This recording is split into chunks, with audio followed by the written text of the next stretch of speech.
Okay, so one of the questions I have from the audience is, how do you determine what's an appropriate intervention for a child along the autistic spectrum? How do you find people to implement such a program? And how do you determine the long-term effectiveness of intervention? Okay?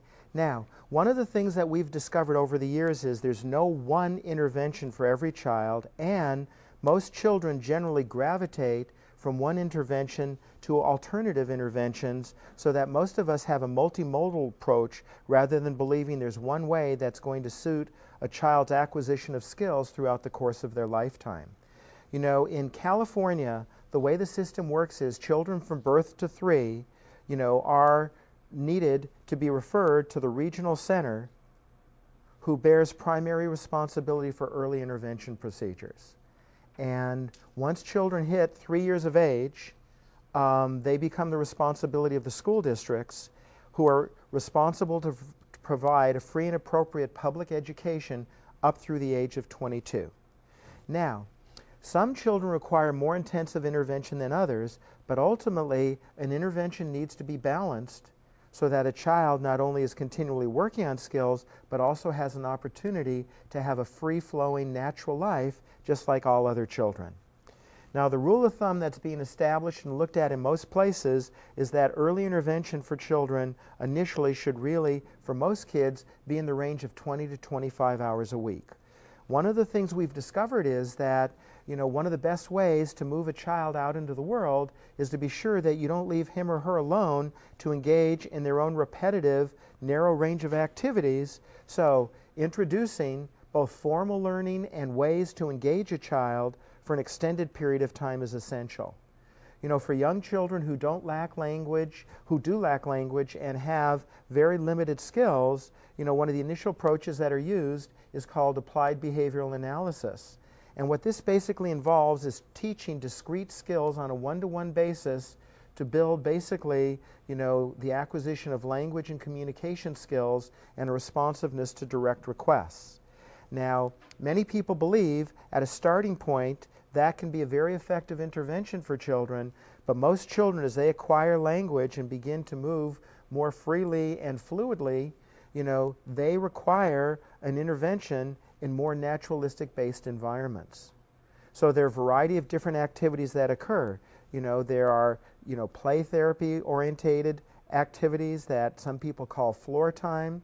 There's pivotal response training that take kids into naturalistic environment and teach them primary skills that they need to utilize in situations that arise.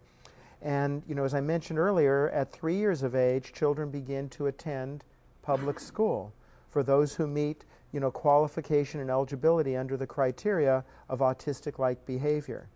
Now, it's very important to understand that there's so many interventions going around, some which are educational and behavioral in nature, some that are biological and medical in nature, that very often when people learn the diagnosis, they're very vulnerable to seek out any type of intervention, whether it has proven effectiveness or not. So in terms of the question of what is the long-term effectiveness of an intervention, anybody who provides an intervention to a child along the autistic spectrum has accountability to demonstrate the efficacy of that intervention. So generally data is gathered as to where the starting point is. We call that a baseline. An intervention needs to be very specifically delineated so that you know what skills are being taught, and there needs to be a way to collect additional data to determine whether growth and change is occurring. Now, that kind of information needs to be disseminated to parents so that they can judge for themselves, both formally and informally, what is working for a child. But it's vital to learn what initially works for a child may not meet his or her needs down the line. So one of the things that I really believe is important is that it's vital to understand what is the whole range of interventions possible, and when do you know that you've outgrown a particular intervention and you need to move on to a new way to help a child learn and grow. Now, one of the dilemmas is autism has become a multi-billion-dollar industry, and there are a whole range of professionals who earn their livelihood by providing services to autistic children and families.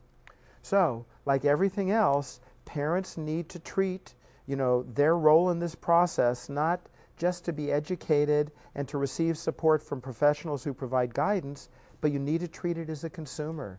You need to be determined to ascertain whether or not your child is really progressing from a particular intervention. You can have the best intervention in the world provided by great professionals, but it's not getting a child where he or she needs to go.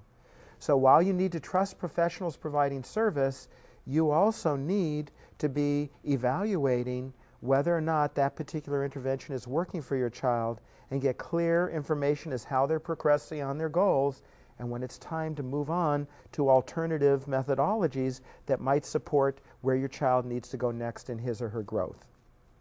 Okay, the next question that comes up is, how do you go about finding professionals? You know, if you have a child who qualifies through Regional Center for birth to 3 services, then they will provide a range of vendors that people can access, so it's not so difficult to find those professionals.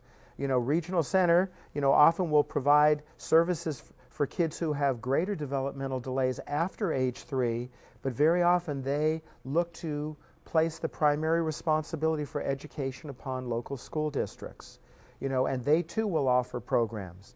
Now, many people choose to go ahead and have independent professionals to do evaluations so that they can compare notes on the evaluations that were completed by Regional Center or school districts. You know, it's not to undercut, you know, the interventions that public agencies want to provide, but many people like second opinions so that they can incorporate their knowledge in program planning for their children. You know, as I mentioned earlier, getting ongoing services for kids with autism can be a very expensive enterprise. And one of the things in the state of California that is vital to understand is there's something that passed many years ago called Assembly Bill 88. And what that basically says is there were 4 diagnostic criteria that qualified for medical parity when being treated by mental health professionals. And autism along anywhere on the spectrum qualifies for that. So it's important to let your children know that private insurance also funds for intervention for services for kids with autism, and that they should make themselves familiar with Assembly Bill 88.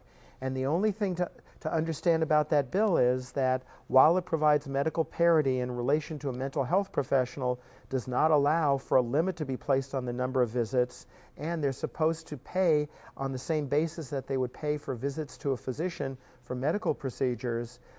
Anyone who works for a company that's self-insured is able to opt out of that program and does not have the same accountability through Assembly Bill 88. But once again, even when you're dealing with a private professional, you've got to be sure that you hold that professional accountable for results and move on when it seems like your child's needs aren't moving ahead at the rate you would anticipate. You know, when I spoke earlier about regional centers, that is the state-funded agency in California who provides developmental services for individuals who have, you know, eligibility under specific disability. You know, I'm not sure of all the services accessible in other places, but I believe most states, you know, in America provide some form of services through an agency designated to provide support to individuals with developmental disability. Once again, it is essential, you know, if you're seeking out services for an individual with autism, to find someone who has experience with individuals with autism. You know, while professionals can have expertise in other domains, if they don't have hands-on training or experience with individuals with autism, they cannot necessarily provide the kind of help that is required.